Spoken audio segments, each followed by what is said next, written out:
بسم الله الرحمن الرحيم. شايفين اللفتة اللي هنا دي؟ انا شفت واحدة سورية بتعمل وصفة اللفتة دي، فروحت الغيط جبت ربع للبهايم، وكان فيه كام لفتة كده جبتهم، اخترت اللفتات وجبتهم.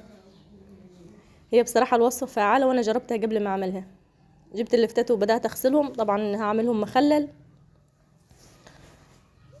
في واحدة بس منهم هعمل بها الوصفة اللي كانت تعملها الست السورية دي، اللي هي اللفتة المدورة دي. هي شلت الغطا بتاعها كده، الراس بتاعتها، وجورتها وفضتها خالص من جوه، وحطت فيها بعد ما جورتها كده حطت فيها سكر بودرة، وحطتها في طبق وسبتها باتت لحد الصبح بتبقى السكر ده بيبقى داب وعمل سائل كده مع اللفتة او جوه اللفتة كده، فبياخد منها العيل اللي بيكح.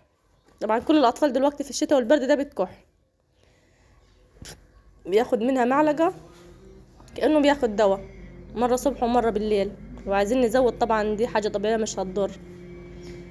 زي ما شايفين فضيت كل اللفتة كده من جوه، وده غطاها.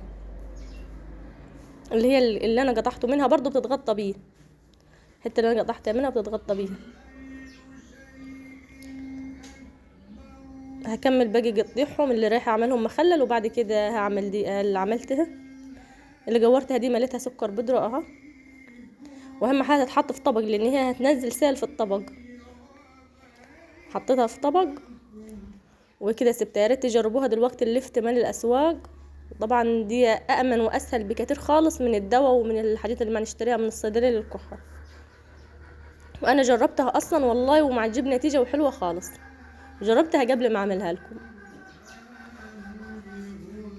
وربنا يجعله في ميزان الست السوريه اللي انا شفتها بتعملها. يا ريت لو جربتوها وعجبتكم يا ريت تدعوا لي.